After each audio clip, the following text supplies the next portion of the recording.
Hare Krishna everyone. So today we have with us a very special guest. His name is Rohan Khanna. So Rohan Prabhu will let us know today that how he cleared such a tough exam, which is one of the toughest exam in India of chartered accountant, and he cleared it in his first attempt with flying colors. And we are honored to have him today. We will know from Prabhuji that like what inspired him to clear this exam and how he was spiritually inclined. So first of all, tell us something about you, Rohan Prabhu. So hello Chirag Prabhu, hello Manak Prabhu. So I have cleared my chartered accountancy exam in this January attempt. So I had enrolled for this course around 5 years ago, and when I had enrolled for this course, the situation was very different. So this course actually demands lot of hard work, patience, and especially it demands lot of time. The study hours would often range from 12 hours, 14 hours. But the situation was such that it was tough to manage such hours. Like we cannot concentrate for that long. So automatically this course becomes very tough because of the demands. So it was a challenging task, and that is why after giving my 12th, I was inspired to take up this course, to take challenges in my life and to clear it. And I tried for that only. So we would like to know that it is such a tough exam. What is the probability of clearing it in the first attempt itself? Yeah, so if we take a sample data, for example, of 1000 students, so out of 1000 students, around 20 to 30% pass in the first stage, that is the foundation stage. Often people call it the CPT also. So around 20 to 30% pass, which is like around 200 or 300 people out of 1000. Now these people who have passed this 200 or 300, when they go to the next level, it is called CA Inter. So when they go to the next level, the passing percentage is around 10% to 12% of both groups together. So out of 200, 300 people, only 10 to 12%, which is approximately 20 people, 20 to 30 people would pass this next exam. And out of the 20 to 30 people who have appeared for CA Inter, they would go for the final stage, which is called CA Final. In that stage, only 10% pass or 12%. So out of 20 or 30, it is only 2 or 3 who clear all the levels of CA in one shot. So out of 1000, only 2 or 3, which is like 0.2 to 0.3%. So that is such a big achievement, and like especially what you have achieved with doing what people are afraid of, when we talk about adding Gita in their life. Okay, so they will tell that we'll read it afterwards. Yes. They postpone. And so what inspired you that while your preparation you went through Bhagavad Gita and you also chanted? So what inspired you for this? So basically two things were there. Firstly, when I had enrolled for this course, I understood that it is much more tough than I had imagined. So when I used to sit for study, after 30 to 40 minutes I would sleep, naturally, because the concentration span was so less. So I was looking for things, what can I do, and there were events which made me question life and go deeper into life. I wanted to add more meaning to life. So when I was searching for meaning to life, I got the opportunity to learn Bhagavad Gita through my college, through Team Awaken, and from that I got connected to Bhagavad Gita. So any sort of meditation you used to practice during that time, because as you mentioned, you have such a hectic schedule. Yeah. So coming to that, like when we give the CA Inter, which is the second level, after that we have to go for internship for 3 years, and then only we are eligible to give the last stage, the final. So the schedule was such that we were having a regular college where attendance was mandatory. So we had college from morning 5:50 a.m. at St. Xavier's, and it would end at 9:50 a.m. So we would wake up at 4 a.m. and then go take bus and go to college, and even if you are late by 2 minutes, they won't allow you to come in. So we had college in the morning. Then after the college ended, like around 9:50, we used to rush to temple to meditate. We used to do mantra meditation on chanting the holy names of the Lord. So from 9:50 to 10:30, we made a group at Xavier's where everyone would go together. We would sit at a peaceful place, generally temple, and then we would chant. From 10:30, then we would rush to our offices. So I used to go to office. I was lucky enough that my office was not very far from, it was in the Park Street area only. We used to run at full speed, and we would look very funny when we were running like that, like in full formal when we are running like that. So we used to run to our offices. Then from 11 to 7 or even 8 on a normal day, not on a busy day, we had offices. Then at 8, I would leave the office and reach by 9 at home. And at 9, I would take my dinner and start preparing for CA. I had my tuition classes. So I would study from 9 to 11 generally, then sleep, then again wake up at 4. So this was my routine basically. So it was quite hectic, but mantra meditation was something which was helping me to move forward keep going and keep my mind peaceful, because it was not a moment for 1 month or 2 months. It was a journey of 5 years. So Prabhuji, no social media distraction that you have faced, social media distraction or any intoxication, for example, cigarettes. Like we know that when people go to college, all sorts of these things come up. yeah. Intoxication like cigarettes, drinks, and social media is another type of intoxication. Yes. And you were saying that you have maintained 5 years. You have been consistent for 5 years. Like what made it possible? Yeah, so before coming to spirituality, when I was there, when I just enrolled for CA and I had my regular college, so at that time it was very tough for me to maintain, because I was very much addicted to movies. I used to watch a lot of movies in lockdown period. So I used to watch all the Bollywood movies. I used to watch Marvel. I completed Harry Potter and lot of movies I watched, and I was addicted to Instagram Reels, Shorts, because it was so exciting. In every 2 minutes you are getting something new. So it was very much interesting for me, and I used to sleep all day and watch. But when I got into the course, I understood that this will take me down. So always there was a fear of failure. And to be very honest, it wouldn't have been possible if Bhagavad Gita had not come into my life. So from distraction, I would say that the wisdom of Bhagavad Gita, it protected me, because the devotees taught to use the wisdom in our practical life. And with that wisdom, when we see the world, often the distractions become smaller. But for ordinary people who are not connected to Bhagavad Gita, it becomes very tough, very hectic, because there is always a fear of missing out, FOMO. So people would want to go to parties, then Instagram addiction is massive, intoxication, and that is why you can see that the pass rate is only 10%. Like out of 100, only 10 people are passing the exam, 90 are failing. And if I take as a whole all levels, only 2 people or 3 people out of 1000. That is the reason for such massive failure also, because you need a lot of concentration, and it is not possible like that very easily. So because of Bhagavad Gita, I could sustain myself, I could clear these examinations, otherwise it would have been a greater problem for me. So we would like to know that what was your story behind coming into this path of spirituality and Krishna consciousness. Also, we have come to know that you are regularly chanting a few number of rounds, beats. So how did you come to that stage, so how it began? Okay, so if I start from the beginning, it was the time of COVID, and we were playing cricket at our terrace. So I was fielding at one point. So from there, when I looked on the right side, there was a big funeral ground. So I could see from my terrace, and some people had come with a big truck. So I could not understand what was happening naturally, but to my amaze, then something bad happened. So there was a big pit, and I saw people were taking out big bags. I thought, what are they doing? Are they doing some plantation or what? So they started pouring into, and I saw dead bodies coming out. So it made me question the life, that we all are trying so much in our endeavor. We are trying to settle everything at the ground level. We want to earn money, we want to go abroad and whatnot. But what is the purpose if that is the end of the life? In one moment, in one small virus, everything just ends. So it made me question the life, and I was asking for answers, but I was naturally not getting it. So when the COVID ended and the college began, I was into my CA Inter stage at that time. I was preparing for CA Inter. At that time, one message had come up for Bhagavad Gita classes. So I had not enrolled, but my friend enrolled my name for that, and I was not interested because there was a lot of pressure. So at that moment, they registered and the classes had started. So I used to log into the classes to keep their heart, so that I don't break their heart. And they would do a lot of follow-ups, that why didn't you join? Why are you not there? So I used to just log in, and I used to go here and there or study or do anything. I would sleep often. So that was the story for a few months. Actually, this was from foundation only, but I did not used to pay attention to it. Then one day we had our offline class, first Bhagavad Gita offline class. So my seniors of Team Awaken, they called me and they told that please come for the classes, please come. I was not prepared for that also. I told I don't have time, please don't call me. But one of my friends, he told let's go. He wanted to do some adventure basically, wanted to see what is happening in temple and all. He told चल चलते एक बार देख कर क्या हो रहा है वहाँ पर.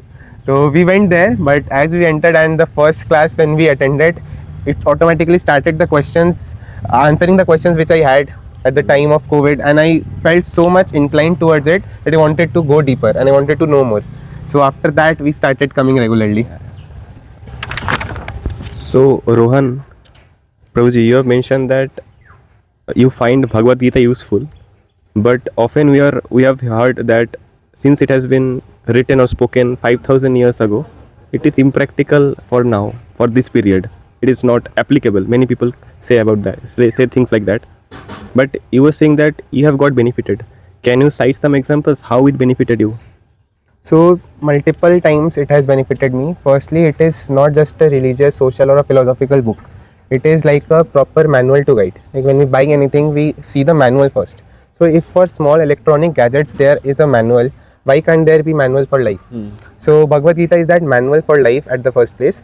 So like I was citing, since you asked for some examples, so like I said, was a problem in my concentration span. Used to focus just for 30-40 minutes. So there is a part in Bhagavad Gita which says that the problem in focus is that we are focusing on things which are ever changing. So when we focus on things which always change, how can we stay focused? So then Krishna told that your focus should be on me, because he is the constant being. So that when I started using it practically, it automatically started giving me that motivation and focus. Then there is a part in Bhagavad Gita 2.47 which says that we should work in a detached manner. So like I told, this course often is a fear of failure. So when Krishna told that when we get attached to the results, this fear comes. And then I started detaching myself from the results. Then I understood, yes, this is very practical. And apart from this also, in each and every sphere of life, this I gave some examples of academics, even for corporate, even for our relationships. There is lot of substance in Bhagavad Gita which teaches us lot of things. Like often people mistake liking and lust and attraction as love. But Krishna teaches us what is the meaning of true love in the Bhakti Yoga section. So each and every sphere of life can be seen with the vision of Bhagavad Gita. Bhagavad Gita will give us a vision to see each and every aspect of life through it. Yeah, okay. So we would also like to know that why choosing CA over MCom is a better choice, or what do you think about that? So the typical courses like BCom, MCom generally have lot of unemployment rate. The placements are not very good. The situation is not very good in India. Plus, even if those who are placed, they don't get good pay. Whereas compared to other courses like CA or MBA, they promise better placements, better roles, and more responsible jobs. So that is one of the major part why people don't go for the traditional BCom or MCom courses, but they often go for bigger courses like CA, MBA or CFA, because they grant better pay as well, plus better job role which gives better job satisfaction. So just to add on that, after you clear the CA, so what are the opportunities where you can go? Yeah, so once we clear the CA, there is something called campus placement. So we often go for that. There we can have a choice in which stream we go. CA basically equips us with lot of streams. For example, there is accountancy, there is finance, there is taxation, there is audit. Then there is, people often go for LLB also after CA. So there are a lot of streams. It is like a gateway. According to your interest, you can now enter. So these are the many streams basically available, and people choose according to their interest area. Generally, students who prepare for tough exams which require perseverance, suppose civil services and CA, so these exams require constant efforts from students. So during that phase, there are many things happening around them. Other students, especially in this age, we see that others are getting placed or they are doing something. So how at that moment we can be calm and we can focus on our studies? So how did you? Yeah, so especially this happens in this age, that when we see, especially for CA students, what we had a regular college, then we had internships also, and we had studies also. So it was not possible for us to participate in many fest. Like college, the Xavier's college organizes many fest, but because of the time constraints we cannot. So there is always a fear of missing out, that so my friends are enjoying, how can I not? Then oftentimes we have a social life, we want to play, we have friends, we want to hang out with them, we want to go to clubs and party with them, but the time constraint is often tight there. So these courses like UPSC and CA demand some sacrifice. It demands your heart to the course. If we don't give the heart, it often becomes tough to clear these examinations. And that is where spirituality comes in, because it gives us an intrinsic motivation to work hard, to work for a bigger cause and not just for earning bread and butter. So that is why I often say that if we are spiritually inclined, even if our potential is not up to the mark to clear that exam, but if we have that substance in our heart, we will get that intrinsic motivation to work harder and clear. May not be in the first go, may not be in the second go, but that day will definitely come that we can achieve everything we want to if we have that substance in our heart. So you have like, so एक minute, आप कब result है आपका? 1 तारीख को. 1 तारीख को ना, 1 मार्च को है. So before 1st March you were not a CA. After 1st March you became a CA. So my question to CA Rohan Khanna, that what is the message for the viewers who are watching that you would like to give them as a CA? Okay. So on 28th February, when we got to know that we have results tomorrow, so the first thing which came to my mind, that what if I do not clear, and what if I see an unsuccessful result there, because it was not just a paper. Oftentimes we say that one paper cannot change your destiny, but for us that one paper is 5 years. So I had given my heart to it and I wanted to clear, but I don't have things in my control. So in that moment when I was thinking, I was contemplating that whether it will be successful or unsuccessful, one thing which came from my heart is that whatever will be the result will be the best for me. If we give our best, God will do the rest. So when I had that thing, automatically the fear went, and I also understood that our happiness is not restricted to a result, to a post, or to people. Our happiness is within, comes from within, and it comes from heart. So whatever will be the result, I was expecting that I should be happy because it is something which is given by God. So my message to the viewers is that whatever situation we are into life, it is very important to stay happy. We have seen recently Elon Musk had tweeted that money can't buy happiness. If people at that post are posting that money can't buy happiness, what can a CA, UPSC or IIT earn, right? So only when we are on this side, we think that when we have that much money, when we have that car, when we have that relationship, we will be happy. But Krishna says in Bhagavad Gita chapter 2 text 66 that happiness comes only from peace, and that peace comes from scriptures. That peace comes when we align ourselves with God.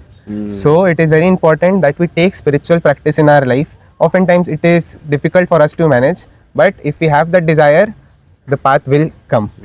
So that was my message to the viewers, that take up this spiritual practices. Thank you very much, Rohan Prabhu, for giving such insights, especially when such insights are, have the root as spirituality. And we have often seen that nowadays students, they think that taking up to these practices is like you are making a different type of engagement. You need to give time to it differently. But as we all know that spirituality is like वो story हमने सुना था कि 2 लकड़हारे होते हैं. So one goes and he sharpens his axe. So it is like whenever we chant and whenever we do the spiritual practice, it is like sharpening our mind. हम ज़्यादा concentrate focus कर रहे हैं, and it is the example. And devotees like Rohan Prabhu, so they are the example that with practicing devotional service, with doing all these things and studying, we can live a disciplined and a very inspirational life.